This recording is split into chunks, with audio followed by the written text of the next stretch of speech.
हम बात कर रहे हैं विश्व प्रसिद्ध राजस्थान के बीकानेर में बांडा साहब मंदिर की। इस मंदिर में 5वें तीर्थंकर सुमतिनाथ जी विराजमान हैं। लेकिन मंदिर की पहचान और मंदिर का नाम बांडा साहब नाम से जाना जाता है। 108 फुट ऊंचे इस मंदिर को शहर के सबसे ऊंचे मंदिरों में गिना जाता है और 20 मील की दूरी से भी इस मंदिर का शिखर देखा जा सकता है। मंदिर निर्माण के समय इसकी नींव में 40,000 लीटर देसी घी डलवाए जाने के कारण और इसके आर्किटेक्चर व उस्ता आर्ट की वजह से ये मंदिर जग में प्रसिद्ध हो गया। मंदिर में गोल्ड पेंटिंग्स के माध्यम से जैन धर्म के बारे में कई जानकारियां उकेरी गई हैं। इन्हीं कारणों की वजह से इस मंदिर को विश्व की प्रमुख ट्रैवल एजेंसी ने इसे भारत के प्रसिद्ध जैनालयों में शामिल किया है। अब आपको बताते हैं कि इस मंदिर की नींव में पानी की जगह घी का उपयोग क्यों किया गया था, इसके पीछे क्या कहानी है। इस मंदिर का नाम इसका निर्माण करवाने वाले बांडा साहब जी के नाम से पड़ा है। वे घी के बड़े व्यापारी थे और दान धर्म कर्म में विश्वास रखने वाले थे। कहा जाता है जब बांडा साहब इस मंदिर का निर्माण करवा रहे थे तो नींव खुदाई के समय घी का एक बूंद जमीन पर गिर गया, तो उन्होंने उस घी की बूंद को उंगली से उठाकर अपने जूतों पर रगड़ दिया। यह सब वहां उपस्थित सभी कारीगर देख रहे थे। तो कारीगरों ने सोचा कि जो व्यक्ति एक घी की बूंद को जमीन से उठाकर अपनी जूतों पर रगड़ लेता हो तो वह इस मंदिर के निर्माण में लाखों रुपए कैसे लगाएगा। एक कारीगर ने बांडा साहब की परीक्षा लेने के लिए उनसे कहा कि सेठ जी, अगर इस मंदिर की नींव में शुद्ध देसी घी और खोपरा से भरी जाए तो यह मंदिर पूर्ण रूप से शुद्ध हो जाएगा।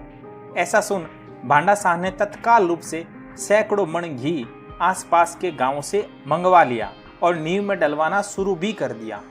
जब कारीगरों ने देखा कि सेठ ने सच में नींव में घी डलवाना शुरू कर दिया है तो कारीगरों ने घी डालना रोक दिया और कहा कि हमें क्षमा कीजिए, हम सिर्फ आपकी परीक्षा ले रहे थे कि जो व्यक्ति एक बूंद घी को उंगली से उठाकर जूतों पर रगड़ लेता हो तो वह मंदिर कैसे बनवा पाएगा। तो बांडा साहब ने कहा, हम लोग व्यर्थ की थोड़ी चीज भी न गंवाकर शुभ कार्य में अपनी संपत्ति को लगाने से भी नहीं हिचकते और घी को यहाँ वहाँ पोंछने गिराने से जीव विराधना की भी संभावना रहती है। अब यह घी जिस नींव में डालने के निमित्त आया है उसी में डाला जाएगा। ऐसा कहकर सारा घी नींव में उड़ेल दिया गया और तब से यह मंदिर बांडा साहब नाम से पहचाने जाने लगा। वे इस मंदिर को 7 मंजिला बनाना चाहते थे, लेकिन इससे पहले ही उनका निधन हो जाने से बाद में उनके भाई सांडा साहब और उनके संतानों के द्वारा मंदिर का पूर्ण निर्माण करवाया गया। किंवदंती है कि इसके नींव की गहराई 4 हाथियों की ऊंचाई जितनी है। इस मंदिर के हजारों वर्ष की उम्र रहे, इसके लिए जैसलमेर से ऊंट गाड़ों द्वारा लाल पत्थर का मंगाया गया एवं 40,000 किलो घी शुद्ध गांवों से इकट्ठा करके इसके नींव में डाला गया एवं नाल के तालाब से पानी मंगवा के इसका निर्माण कराया गया। इस मंदिर के सभा मंडप में निर्मित चित्र बीकानेर के मुसलमान उस्ता जाति के चित्रकारों की कलाकृतियां एवं उत्कृष्ट उदाहरण हैं।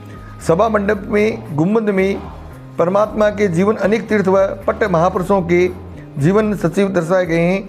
सभी चित्रों को श्रवण का प्रयोग किया गया है जो आज भी यथावत है। इस मंदिर को यदि जैन कथा साहित्य संबंधित चित्रों का संग्रह भी कहा जाए तो अतिशयोक्ति नहीं होगी। वर्तमान में इसका स्वामित्व व प्रबंधन चिंतामणि जैन मंदिर प्रन्यास के पास है। और एक इसमें किंवदंती ये भी है कि जिस समय ये मंदिर का निर्माण हो रहा था तो सेठ जो थे भामाशाह या उनके द्वारा, तो उन्होंने क्या एक टोपा घी पड़ गया था नीचे, तो वो उन्होंने अपने जूती के लगाया। तो जो कारीगर बनाने वाले ने सोचा कि साहब ये मंदिर कैसे बनाएंगे जो एक बूंद घी को भी ये अपने जूती के लगाने, पर उन्हें मालूम नहीं था कि इसका कारण दूसरा था। तो उन्होंने कहा कि साहब आपके मेरे को रात्रि को माँ देवी ने दर्शन दिए हैं, इस मंदिर की नींव के अंदर आपको घी लाखों मन हजारों मन मंगा के डालना पड़ेगा, तो ये आपके अनंत काल चलेगा। तो सेठ जी ने कहा कोई दिक्कत नहीं, और उन्होंने इस मंदिर के लिए घी मंगाने का चारों तरफ गाँवों में से मतलब सूचना भिजवाई कि हमको घी चाहिए। तो उसने सोचा कि ये जो नहीं एक टोपा घी नहीं रखने वाला ये कैसे मंगाएगा। जब घी की कुप्पियाँ आने लगी, भरमार हो गई, तो सोचने लगा, चिंतित हुआ क्या बात है। जब उन्होंने घी की शुरुआत की तो उन्होंने घी उसमें डाला गया नींव में, तो नींव में डालते डालते घी थोड़ा आधा घी डालते उन्होंने कहा नहीं बस मैंने तो आपकी प्रक्षाली, बोला नहीं ये घी तो उसके निमित्त आया, इसमें लगेगा। तो बोले सेठ जी आपने एक बूंद घी को आपने अपनी जूती का लगाया, इसका कारण क्या। बोले हम जैन समाज के हैं और जैन समाज का हमारा निर्णय ये है कि एक जीव न मरे, तो मैंने उस एक टोपा घी के अंदर असंख्य कीड़ियाँ आती और असंख्य कीड़ियाँ मर जाती, ये मुझे पाप लगता, इसलिए मैंने उसको अपने जूती में लगा के उसको पाप से बचने के लिए मैंने ये किया। और उन्होंने कहा नहीं ये संपूर्ण घी इसी नींव में डाला जाएगा। एवं अनेक मूर्तियों की यहाँ प्रतिष्ठा हुई और प्रतिवर्ष इसको उसका उत्सव मनाया जाता है और ये 500 साल से अधिक प्राचीन मंदिर है। बीकानेर में आने वाले पर्यटक शहर के बीच बने इस मंदिर को देखने बड़ी उत्सुकता के साथ आते हैं। इस मंदिर के पास लक्ष्मीनाथ जी मंदिर परिसर में नेमिनाथ जी का भी मंदिर है, जो बांडा शाह के भाई सांडा शाह ने बनवाया था। बीकानेर में ऐतिहासिक मंदिर नेमिनाथ जैन मंदिर है, जो वर्तमान में लक्ष्मीनाथ पार्क के अंदर जैन मंदिर का इसका करीबन 490 साल प्राचीन मंदिर है। और नेमिनाथ भगवान के यहाँ मूलनाथ भगवान की प्रतिमा है और आज नेमिनाथ भगवान की मूर्तियाँ हैं एवं अनेक मूर्तियाँ बनी हुई हैं। और ये मंदिर को निर्माण कराने में ऐसा सुना गया है कि बांडा शाह के भाई भ्राता सांडा शाह ने ये बनाया गया है और कुछ वर्षों के बाद ये बनाया गया है। ये प्राचीन मंदिर और ऐतिहासिक मंदिर है। इस मंदिर की भी एक विशेष खासियत है, इस मंदिर के प्रांगण में भूमिया जी का मंदिर है। उस मंदिर में भूमिया जी के मंदिर की लोग 31 दिन एक ही समय फेरी देने से उनकी मनोकामनाएं पूर्ण होती, ऐसा हमने सुना है और सैकड़ों लोगों को इसका लाभ मिला है, ये हम जानते हैं। तो दोस्तों, इस मंदिर के निर्माण से संबंधित कहानी सुनकर आपको नई जानकारी के साथ एक सीख भी मिली होगी। आपको यह जानकारी कैसी लगी, आप हमें कमेंट करके जरूर बताइए।